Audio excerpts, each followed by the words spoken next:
Hello and welcome to our first lesson using the Sketchbook app. In this lesson, we are going to learn all about the use of layers and a few key tools by creating this series of images to represent the seasons.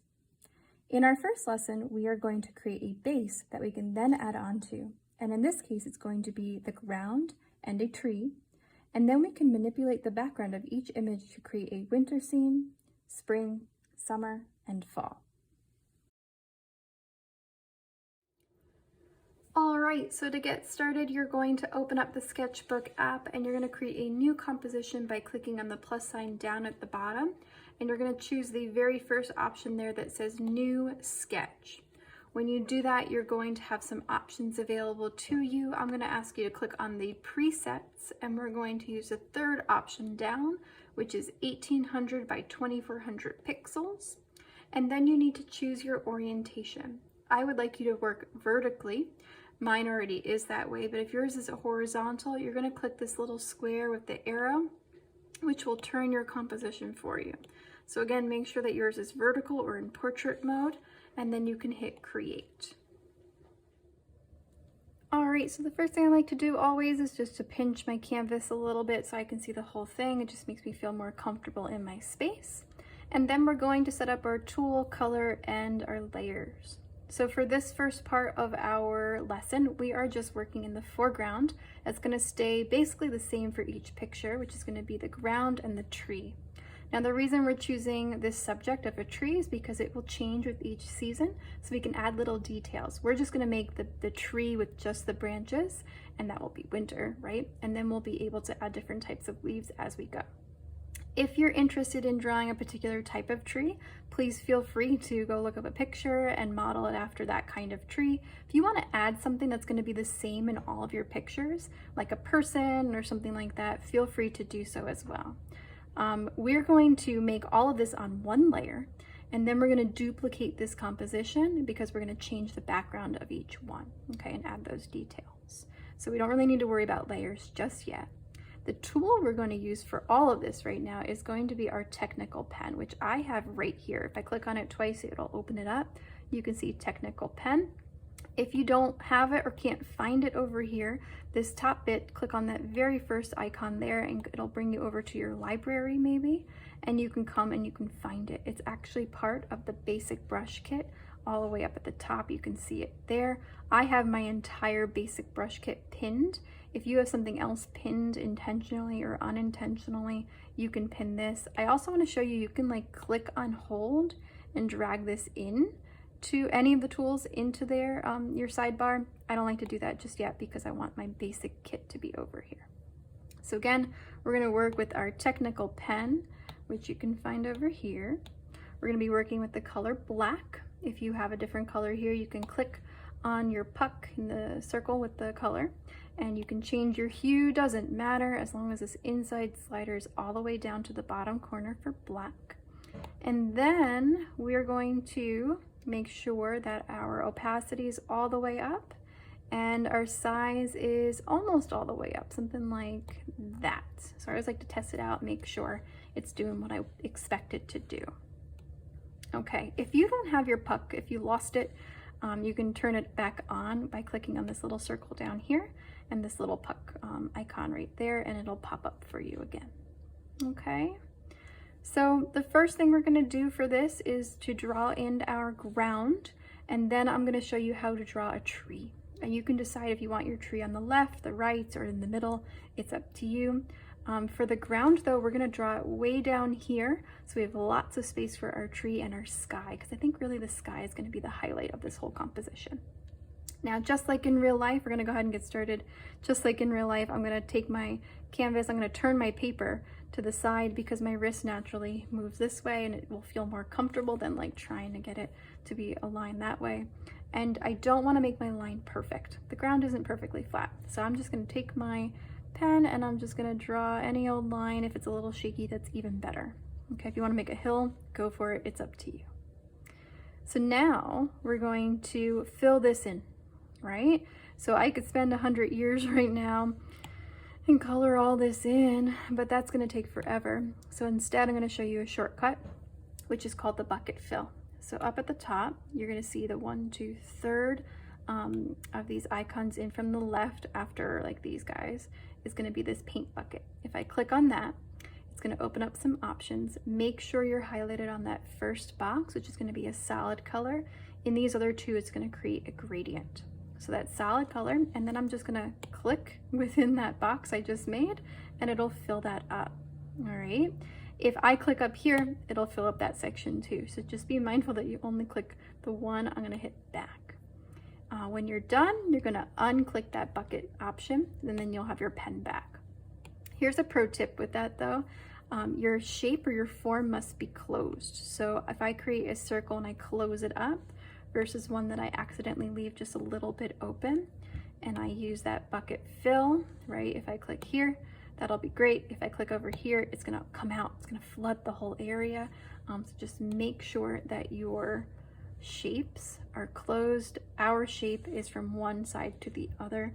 So if you went like this and you left it open, it'll flood the whole thing. So just keep that in mind. All right, so there's our ground. And now we're going to work for our trees.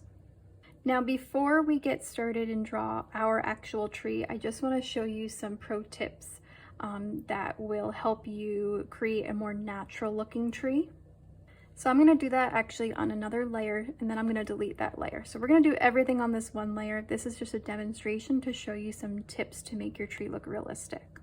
So trees are going to naturally grow from thick to thin as they go from the ground to the tippy tops of their branches, and they are going to come off at an angle. So I am going to draw a trunk really quick, right? And I'm going to taper the bottom and the top of my trunk kind of like that, right? And then when my branches start to happen, they're going to happen at an angle that can be resembling a V. All right, so here's a quick little lesson in trees. We have that V, and then every time a new branch is going to happen, I'm going to do this side, is going to be another V and another V.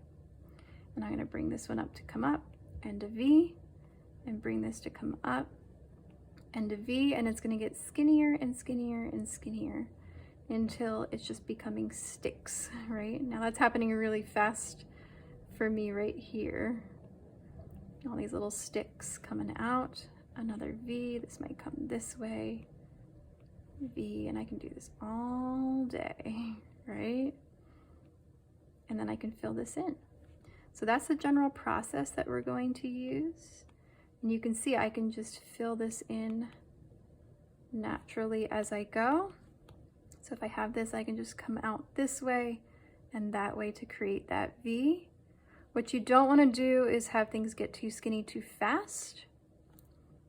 And you don't want for something to get too thick, right? Like get thick up here when it's supposed to be more narrow. So let me just fill this in for a second so I can demonstrate that. Right, so if I have this as my base of my tree, and then I can come over here and I can add more branches sort of coming off. So if you wanted to practice that for a minute, go for it, right? It's really quite fun. You don't want to be too perfect. This is all coming out this way, so maybe I'll add another one coming off this way, that sort of thing, right? So there's your basic tree. Now that's exactly what we're going to do, although we're going to cut that off here. We're going to use our bucket fill. Whoops, something happened weird. I'm on the wrong layer. This, let me click this, is cut off down there. Ready? There. All right, so there is our tree structure. Makes sense, right? Here's what I see people do where things get a little bit weird. Maybe they make their trunk too straight, right? That's already looking like too mechanical. A real tree is gonna do some like, organic things. Then I see they draw a branch here and they draw a branch here. So right off the bat, we're looking good. We've got that V. But here's the weird thing. Do you see this beautiful, all these angles that this is coming out on that we just talked about, right? What I see people do is they want a new branch and they know it comes off the other branch, but they do it at like a right angle. And maybe they get it narrowing when they don't really know how to end these branches, so they just like stop, right? That's not how a tree grows, right? So we really want to make sure that we're not coming out at these right angles, even if I fill this in like I did on that other one. Do you see how like strange and like mechanical and man-made that looks, rather than, fill it up a little bit more, rather than something like that? Okay, so that is our little crash course in tree structure. Now that we have that, I'm going to take this and I'm going to delete by clicking and holding, dragging up and dropping, because I want to work right on that one layer. So now I'm going to go ahead and start my tree. Like I said earlier, you can be on the right, the left, in the middle, whatever it is. Just make sure that you have like a good sized trunk and then lots of branches for yourself to work with. Now here's another pro tip for you. Create yourself some long leading lines. So I'm going to come down like this for my first one, and over here I'm going to come like that there. Allow yourself to be a little bit wiggly, right? That's what's going to make it look natural. Now I'm going to create maybe something like a V there, and then maybe this V is up there. That like staggeredness is going to make it look more natural as well. And maybe we'll do that, that. So you'll be like, so many of these, they're just like floating there. Watch, watch, watch. So I take this, I'm going to help myself out a little bit. Maybe I'll make one there. All right, so do you see it so far? Get that base structure down. You don't want to taper too quick. So there's my base. Now, I don't want to spend 100 years filling this in, so I'm going to bucket fill, but I do need to sort of cut it off somewhere. So I'm going to cut it off here, here, and there. Make sure it all touches. Then I can bucket fill that one area. And now comes the fun part. And you're going to see me do that same process. I'll start over here, and I'm going to take this, come this way, right? So my V would be sort of there. Fill that in. You don't want to get too narrow too quick, so I'm going to beef that up. But allowing these to naturally taper as you go.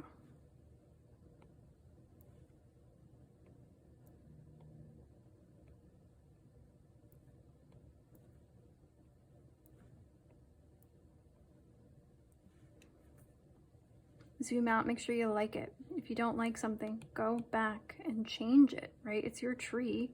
Don't be too crazy though, you know, like it'll all just come together at the end. So don't obsess over different parts and be like, oh my God, I hate it. It's fine. It's gonna look good, I promise.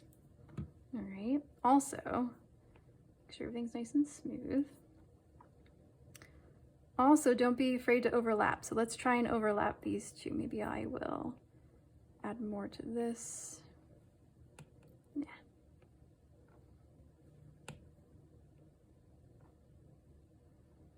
I don't know. And then we'll come over here.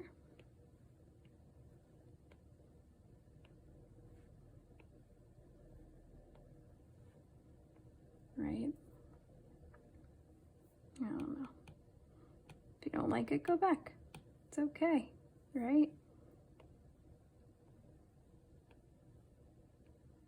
Spend that quality time. This is going to be the same for all of your pictures. So if you don't like it, then you might not like all of your compositions. So just keep that in mind. I'm going to fill this stuff up for a second.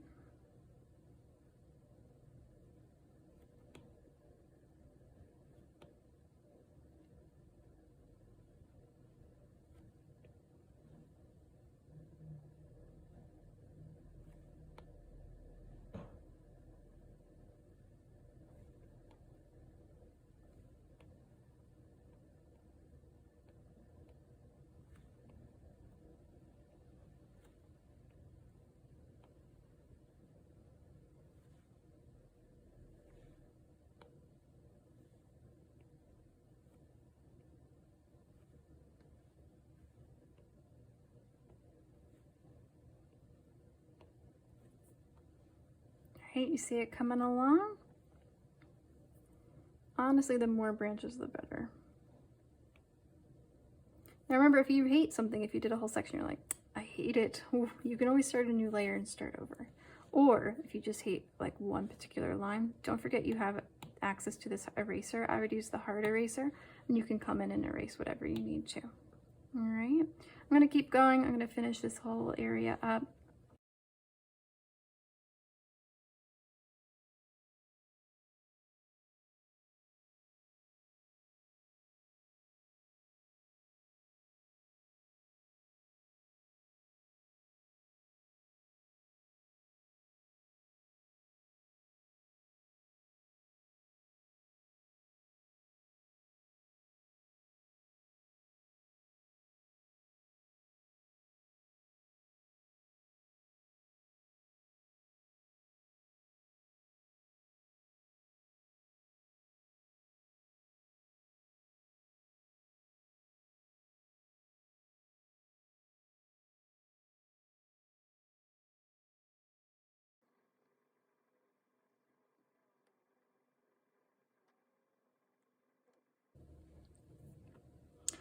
All right, so I think that this looks nice. I'm pretty happy with it. The last bit of advice I would have for you is to just like look at it as a whole and see if anything drags your eye. If you're like, oh, that's weird, I don't like that. And then go back and fix it. Remember, you have access to that eraser a little bit. But remember, the only time you're really gonna see all of this bare is for the winter scene. We're gonna add leaves for all the other scenes there. All right, so when you are happy with your work, you are going to save it. And what's really cool about Sketchbook is that you can, hold on, I see something I want to do. You see this overlap is really quite nice, isn't it? It creates like more of a organic, natural feel. I don't know. I'll come back to that later. Either which way, when you're ready, when you're happy, you make sure everything's on the same layer, and then you're going to save. Now, like I said, Sketchbook automatically saves your work, which is really, really nice, but I don't know, I've had so many things get deleted by accident that like, I wanna make sure it's saved. So we're actually gonna move my puck over. We're actually gonna click on that home button up top. And when you do that, it's going to give you your options. And when you click gallery, it's scary at first. When you click gallery, it's gonna prompt you to save. Okay, so you can discard the whole thing. That's like delete everything you've done. Or if you click that top button, it says save current sketch. When you do that, it's gonna bring you back to that main screen, and you can see my composition is right there. All right, so that's where we're gonna stop for today. You need to, before our next lesson, you need to make sure that your tree is completely done. And in our next lesson, I'm gonna show you how to duplicate this entire composition, and then we're gonna add the details for every season. All right, so until next time, I'm looking forward to seeing your trees. See you soon.